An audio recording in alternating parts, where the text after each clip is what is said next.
Hi everyone, I'm Gautam, aka the Seeker of Wisdom. I'm a manifestation coach, and in this video, we're going to be talking about death and resurrection. Now, before I do so, guys, I'd like to remind you I am available for coaching. So, I offer hourly, monthly, email, and DM coaching.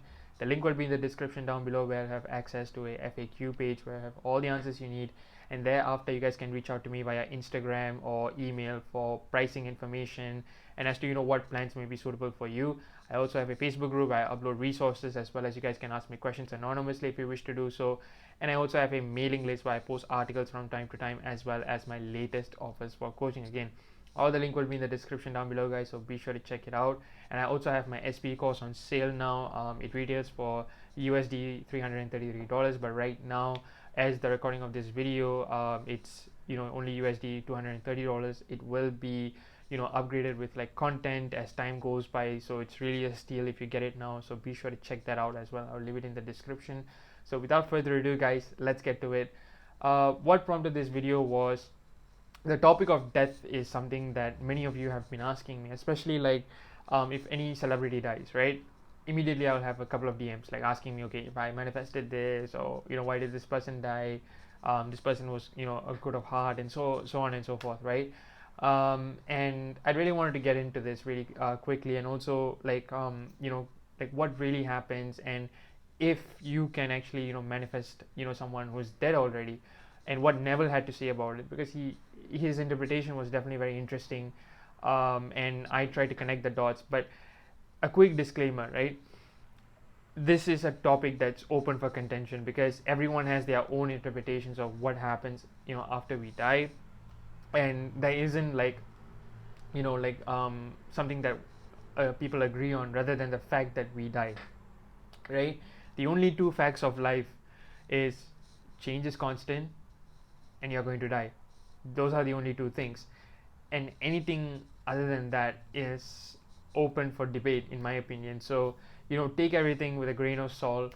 You may have your own views on it, so I would say, like, take what resonates and leave the rest. And yeah, so I just wanted to say that, because even with Neville, it's just one man's interpretation of it all. Not saying like I don't agree with his views. I actually resonate with a lot of it, but like, don't like, this is something that you have to experience to understand. Like, you have to like realize this on your own, right? No one can convince you of like a few things, and I feel like what happens after death is one of those issues as well. So I just wanted to point that out really quickly. And yeah, so let's get into it. One name that kept popping up when I was looking into what Neville had to say about death was a lady called Louise Berlay, right? If you look her up, you will know that she has written a book or two of her own. I think it's called The Power of Mind or something like that. And Neville has mentioned her in a couple different stories, and the one story that I really wanted to talk about was the death of her son, her first son, Larry, and how she manifested communication from the whole experience, like after his death, right? Because this is something that she did. So Louise was a friend of Neville's, who went to Paris. She met a man who was already, I think, previously, like divorced 5 times, and I think he married her, and they had 2 sons, right? The first one was Larry, and the second one was Neville Mark, right? And if you think that that has something to do with Neville, you're right. But that's another story for another day, right? So I think the story was like Neville actually like predicted this boy's birth, and this boy actually came in Neville's dreams and actually said his name, which I thought was pretty cool. But needless to say, like, Neville was very close with his family, right? And like, that's how I see it. And Neville, like, was, I think, in constant contact with this lady. I think they also lived in New York, but the husband had like businesses all around the world, I believe. And they were pretty wealthy as well, and that's another story as well. But long story short, okay, so they sent their son to London, I believe, at the age of 17. They really like try to protect him, like, financially. They make sure that he was really well off. He had everything going for him, and the son unfortunately dies in a automobile accident, right? I think 5 of them went, and he was the only one to die, right? I think the rest had a couple injuries or something, but he was the only one to die, and that really made it sad. So Louise, I think like she's kind of depressed, for 2 months, right? And she, I think, at some point, this because this is very unclear in the lecture that I heard, because I really wanted to see like what exactly she did, but that part is kind of left out. But all Neville really says is, she has the determination of steel or something along those lines, right? And I feel like, getting that, kind of compliment from Neville is definitely something. It really shows the conviction she has, and I feel like that's very important to highlight, because if you are manifesting something like this, I feel like the conviction, and like, not, rather than like wavering and not being like, oh, when is this going to happen, how will this happen, or can this happen, such kind of things must be thrown out of the window like right from the start. So I just wanted to point that out really quickly as well. um, and this lady somehow, like, she, like, really had this firm belief that her son Larry is alive in her imagination, and she wants to either know what happened to him, or she wants to talk to him, right? It was somewhere along those lines. And long story short, 2 months later, in a very early morning, he actually, appears to her, and her second son Neville was able to, I think, see it as well. So she says, Neville, go get your daddy. I think he was in another part of the room, and he's there, her son Larry, and he's communicating to her. Now, as he's communicating with her, right, they aren't exactly using any words here, right? That's what she says. They're communicating, but he isn't using any words. And Larry says, Mother, I didn't want to hurt you, right? And something along the lines of, that was never his intention. And at that moment, like something just goes off in her, and her pain is gone, right? Like, she felt physical pain in her body due to the loss of her son. And when her second son, Neville, went to get her husband and everything, that breaks, like, Larry is no longer there, and the whole thing comes to an end, right? From there, she goes on to describe that everything that she sees is like shadows, right? And shadows in the sense that every living person seems like a shadow. And this comes down like to Neville describing this world as being the world of the dead, and that nothing here is ever meant to last, right? And there's that, and that's pretty much the end of that story. So basically, she persisted in the idea that her son is alive in her imagination, and in her mind, and that this has to be true. And he did appear, and he spoke with her, and she had a resolution at the end of the day. And this is one of the stories that I've heard from Neville, with regards to manifesting someone from the afterlife, right? He goes on in another story. I think this was related to his sister-in-law, where she, talks about, like, Neville, not believing in Neville's teachings, I believe. And Neville goes on to mention a guy that, he actually went to, his funeral apparently. But Neville actually, like, sees him, like, walking around, right? And from that, like, it's not so clear, like, what, how did the whole thing happen. But actually Neville goes on to tell him, like, you actually did, like, I went to your funeral and everything. But he's there physically, right? He's actually resurrected. So the question then becomes like, okay, how did this happen, what's really going on here, and so on, right? And when I dug a little further into this, and this was over a period of time, I didn't just do it for the sake of this video. I have been doing this for a period of time, before I'm coming in front of camera and talking about it. Neville's interpretation of what happens after we die is really interesting. He really talks about it in the sense that when we actually die, according to him, we actually get resurrected in a terrestrial world just like this. And by terrestrial, I take it as basically the 3D world, right? And we get resurrected into a 3D world, but not as an infant, right? That was like something that kind of threw me off, like when I first heard it, right? Not as an infant, but like a 20 something year old, right? In other words, basically youth, right? Is someone's, like in a very youthful body, right? And he says that whatever that was mangled, will be fully be restored, right? Like everything from teeth, hair, limbs, everything will be completely restored. You are in a whole new body, and you're going to be going about your life basically from that. And from what he says, it seems like you will not remember this particular life actually.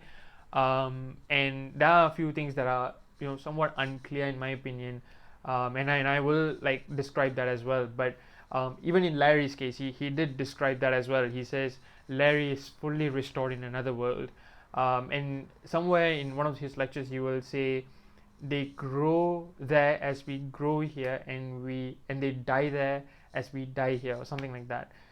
And that kind of like threw me off. So basically, like, what's really going on apparently is we will go through this cycle, right? um like as long as we need, until we actually like realize the truth and we awake, right? And awakening is all about realizing that man is God, right? And that's one of those things that he talks about. And he also, at one point, like I think it was in another lecture, he also mentions like Louise Berlay's husband, right? I think that man died when he was around 70 something, or like 77 or something like that. And he mentions that he is completely restored in another world, and as a 20 years something, and he's going about his life, right? And this at first, like really kind of throws people off, like what's really going on here, and what's really happening with this whole thing, like how is this possible, and so on, right? I'm not sure like where he gets this theory from, but this is something that he really talks about in a lot of the stories, right? And apparently this is a cycle that we will constantly go through until we like realize that this is like, until we realize our true nature of being. In other words, until we realize the God that is within us, right? So I think he also talks about it in the context that like, if you think that death here means escaping into the afterlife, that is not the case, right? Death here simply means resurrection in another, just like this one, right? And that is something that I feel like that's very important. Firstly is like, death here doesn't mean escaping something, because a lot of people will say like, sometimes I wish I was never born, or sometimes I wish I just die, and stuff like that. Well, according to this interpretation, you're not escaping anything. In fact, you're just restored, and you're still in the game, so to speak, until you realize the truth. And he also talks about this in another interesting way, is that the awakening process happens on an individual level, right? It doesn't happen on a like a mass level, in the sense that it doesn't happen for everyone at the same time. It happens to an individual. So meaning, that's why we always say like, this is your reality, right? Everyone in your, only you have free will in your reality, because this is like, you are restored in a place where you have to go through the awakening process, and everything that's happening is for you to awake basically, right? So this is really, I feel like in this way you can also see it as, it's a reality where it's like catered just for you, right? So you can also see it in from that perspective as well. And this is something that I feel like a lot of you guys should take note of. And also like when we talk about the death of others, right? Even in like Louise Berlay's case, he talks about it as Louise and her husband had to understand and come to terms with the fact that money isn't everything, money can't secure everything, right? And that's a lesson that they had to learn through their son's death basically, right? And that's when I think he talks about the fact that Larry is being restored in another world, just like this one, right? So it's not about the person who is dying, rather it's about the lessons that we learn from that person's death, right? And he also talks about the death of infants, right? Like maybe a kid who's just born, or a child that's like maybe 3-4 year old, for example, right? He talks about it as that death is a lesson for the others in that world, rather than it meaning anything to that child. Like that child will, go into another world, which is best suited for him or her, to carry on the work that they are meant to do, right? So in other words, if a child dies here, they are restored in another world and they continue to grow. Like Neville says this particular phrase, continues to grow. He would say like continues to grow, and he will emphasize that, right? So that's not really, so if someone, as a kid they die, according to Neville, they're restored like everyone else, but they continue to grow as well. Whereas we are like older than like maybe your 20s or something, you get restored into your youth, and then you continue your journey, so to speak. So I feel like that's the only distinction that he makes, like age wise. But other than that, I don't really think there was something else that he mentioned regarding at least the age in which we are restored, right? And also I found it very interesting how he spoke about, the the world that we are restored to is best suited for the purpose that is being like given to us, or like the work that we need to do. And I really found that interesting because this doesn't mean we don't have free will, by the way. And that's something that I feel like some of you may ask, okay, does that mean we don't have free will? We do, but again, like we have to ask the question, like, where does our desires come from, right? And I always see desires as, divine nudges, right?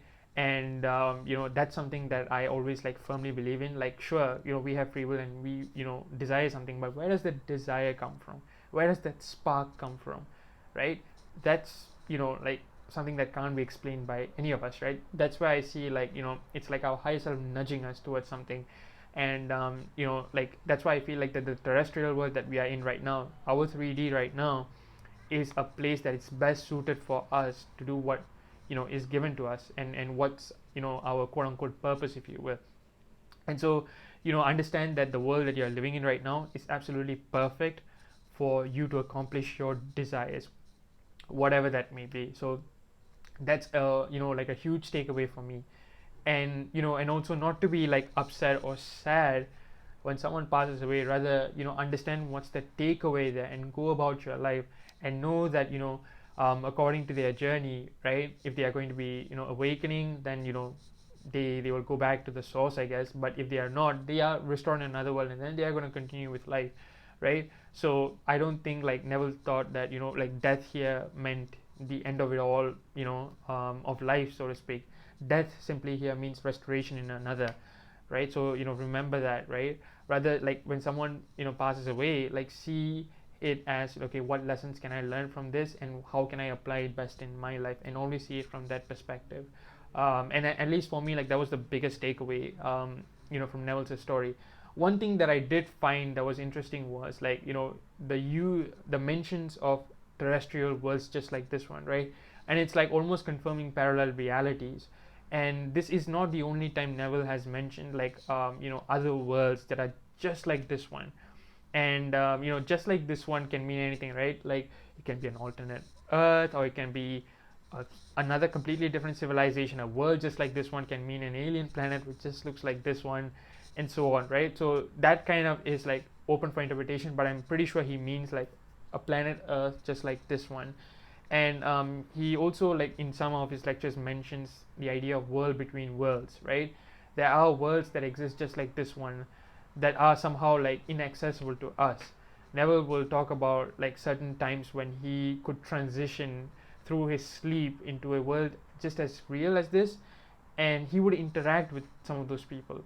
Like I remember one instance where he said like, this is a dream, this world is not real, or something like that. And the like he was talking to two ladies, and they would just walk away from him, and he had to like completely like convince him that that world was a dream. And like he had to like close his eyes and like envision his bed, and then he woke up in this world. It was really when I heard that, I was like, what kind of like inception kind of like thing is he talking about here, right? It was really like interesting to hear such things from him. And he also talks about how man, you can't change something from above, right? Like you can't change, or you can't help someone awake whilst you're not, in your body physically, right? So I'm assuming that, he's saying like, you can't awake if you are maybe in like your astral form, or if you are, like in the form of a ghost, for example, right? He really like the way he said it was, you really have to look at it from above to understand it. And I feel that, like, this is why the 3D exists, right? We often complain like, okay, why is there a lag time in 3D, why does 3D do this, and so on and so forth, right? But it seems like, from what he says, like, we really need this world in order to awaken, in order to really understand this fundamental truth that you are God, and that every experience you go through in life is to help you understand this fact more than anything else.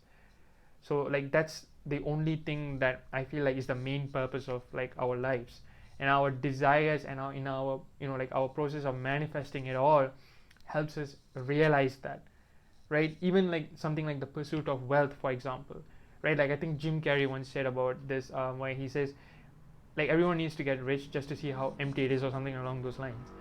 And I feel like, if that's your goal right now, it's all, like, your divine purpose. In my opinion, your desire is basically your divine purpose.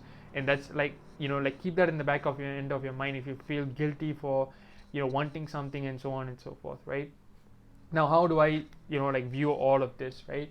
I think there's some truth to what Neville has said, with regards to death and, like, restoration. Like, one interesting experience that I had while I was a teenager, like, this happened to me a couple times, that kind of, like, made me go like, hey, did, like, whatever Neville said, was it actually true? Like, is there some, gravity, or is there some weight to what he's saying right now? Because I've had some experiences that I wasn't really able to explain until I heard some of, like, Neville's theories on, like, death and restoration in another world.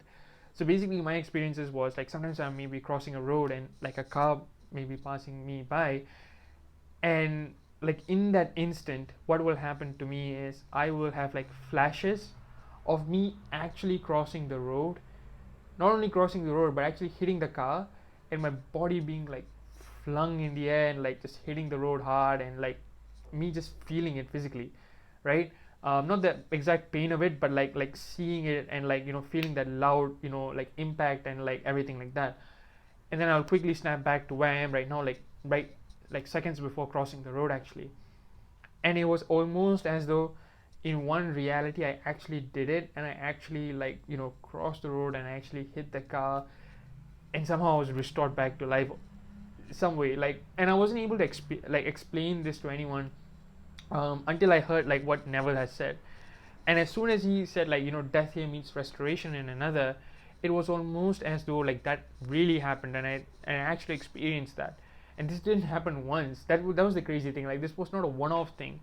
I've noticed it a couple of times, like, happening to me in very distinct, and it was always a car, like, for some reason, right? And, like, that was something that I had to realize. And I also, like, think about dreams in that way too. Like, you can also, like, see, like, where do dreams come from? Are they real, right? Was there, like, your past memory of some sorts, right? And that kind of, like, I was having a discussion with one of my friends, and, like, that was the discussion that we were having about this topic, was when he says, like, when Neville talks about restoration, does he mean we are going to be restored as who we are right now, or, are we going to be restored as another individual with, like, complete new set of identities and memories, right? Based on what he said, I think the consensus that my friend and I reached was, no, it is you, like, it is going to be this body, but restored in another world. But you can definitely interpret it as, being a completely different body, for sure. I think, like, it's really open for interpretation. Again, like, sometimes, like, things are not clear in what he says, but that's the implication that he has, is that we are still restored as that same person, right? That's what he seems to mention in Larry's death as well, and that's what he seems to mention in Louise's husband as well, like Larry's dad, when he dies, right? So, like, these are things that I do notice, like, in Neville's story, where sometimes things are slightly, up for interpretation that way. And basically, but the basic, beats of it is, when we die, we get restored in another world, in a youthful body, about 20 something year old. And basically, you're going to go about your life, not really remembering the fact that you actually died in another world, right? So that's one interesting thing to remember there. So if you're also an infant, Neville says again, you will be like restored in another world just as an infant, and you will continue to grow. And the other thing is that the world that you are in is best suited to carry out your purpose, basically, whatever that may be. And lastly, I think it's also that you will go through this process until you awaken, and that's the main thing. Is this is a seemingly never ending process until you actually awaken, right? So it's not about I think in one of his lectures, I think he said it's not about time, it's about quality for the Lord, or something along those lines, right? And I think that was important, because a lot of people may ask, like, okay, how many times are we supposed to go through this process? And it almost like made me think about the Doctor Strange scene from Doctor Strange 1, where he would say, like, Dormammu, I've come to bargain, right? And he dies and dies and dies and dies, and he will be resurrected each and every time until, like, Dormammu actually agrees, right? And they're in a kind of a loop. That scene, like, came to my memory as soon as I was reading that, and it's almost like that, right? So that's pretty important to know, because it's sad sometimes, like, when people take their lives away thinking that somehow it's an escape. But from what Neville says, it's never an escape, right? Like, you will be restored in another world. And so keep that in the back end of your mind when you think about your loved ones. This definitely isn't the end of their story. Whatever purpose that they may have, they are definitely going to continue it one way or another in another world, or like whatever journey they have, right? Do I feel that another interpretation that I heard was, do I think that the other terrestrial world is basically heaven? Is that what he's describing? I don't think so, because he does say they age here, they age there as they age here, and they die there as we die here. So I don't think that it's heaven per se. It is just another physical world. And also, I think this is corroborated by his other worlds between worlds theory, that somehow seemingly we are all vibrating in the same kind of, like, in different frequencies, and like we are unable to access the other worlds. And it reminded me of this series. I'm not sure how many of you guys may know about it, and I really forgot which streaming service this is from. It's called The Man in the, what is it called? I think it's in The Man in the High Garden or something like that, right? And basically, it's a alternate history of World War II, where Hitler actually wins, where Germany actually wins World War II, and like the US is under German occupation. But the thing is, some of these people can actually access a parallel reality, and the parallel reality being our reality, where the US won World War II and history went just as the way we knew.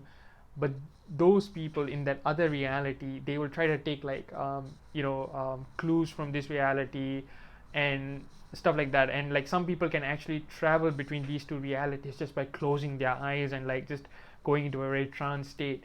So I felt like this was one of those cases, and it really seemed to that's how I imagined it when Neville said, like, world between worlds, and that they were like vibrating, like, but they're all existing in the same kind of plane, but we can't just access it, so to speak. And this is the way I see it. You can see it in a completely another way, but let me know like what you guys think about it. But overall, this is what I feel that Neville was really talking about when he talks about world between worlds. And this is also one of the reasons why I believe in the infinite parallel realities, because I do feel like there are infinite earths, and the possibilities are endless. So you could possibly see it as death here means restoration in an alternate reality, basically. And that's one thing that a lot of people ask me, right? Okay, do you think that if we die here, that our alternate reality counterpart continues on with their lives? And in my opinion, the answer is yes, because maybe we are actually the ones carrying on the lives there, just restored, for example. You could see it that way. Again, a lot of these things are really open for interpretation, and I feel like my knowledge is just going to grow on this topic as I grow older, for sure. And like, this is how I perceive it right now, right? As growing up as a Hindu, I always believed in reincarnation, right? Like, that's something that people always spoke about around me. But I've always tried to understand things in my own way, rather than like understanding it based on a religion or a philosophy that was like taught to me, right? I wanted to see like, okay, how do I see it, and where like where does my thought lie on this, right? And I will normally like sit down and like just think about it and like really meditate on that topic, and that's how I get all my answers per se. So yeah, that's how, because some people ask me like, where do you get your views from and everything? Is it from like a particular like philosophy and whatnot? I don't really do that, because I try to see like, okay, like I try to draw similarities between all faiths across the world and like all philosophies, both existing ones and older ones from ancient civilizations, and see like, okay, what are the similarities? And I think all across the board, like all civilizations seems to agree that there is a life after death. And it's just like how some people actually like prepare for that life, like the Egyptians do. And yeah, it's really a fascinating topic, and I feel like I will definitely make a follow-up video to this maybe down the line, and see like how my views have changed and whatnot. But I really just wanted to mainly cover like Neville's perspectives on this, and all the additional like world between world stuff, because I feel like it really helps to understand what he was thinking. Again, take what resonates, leave the rest. And I just wanted to do this video, because a lot of people have been asking me like, how do you communicate with the deceased? And like I don't think they are actually deceased. Maybe in our world they are, but technically they are not. And I just wanted to give that share that story with you guys. So again, the main word you guys can put to search up for these topics is Louise Berlay. Larry's death was one of the keywords I used, and the birth of Neville Mark is something that you guys can look into. And I think it's called the law of identical harvest. It's the lecture where he actually speaks about it. I think like just click on any link which talks about Neville's lecture and the law of identical harvest, and you guys should be able to view those videos. And I think it was in the first half of the video where he actually talks about this particular story of Louise and her son Larry's death. So guys, we have come to this end of this video. Thank you guys so much for watching. Be sure to like, comment your views on this. Let me know what you guys think. Share this video, and ask your friends what they think about it, and have a discussion. And be sure to subscribe for more videos like this. I will be uploading more in like shorter intervals, because right now I was really busy with the Manifest Your SP course, which is out now, and I'll also put the link in the description. If you guys are manifesting your SP, I feel like this course is a great value for all of you. So go and purchase this course. There are like videos, quizzes, and I really put my heart, soul into this. So it's definitely worth your investment there. And turn on the bell notification so you guys will know when I upload a new video every single week. Guys, thank you so much for watching. Stay safe and happy manifesting. Peace.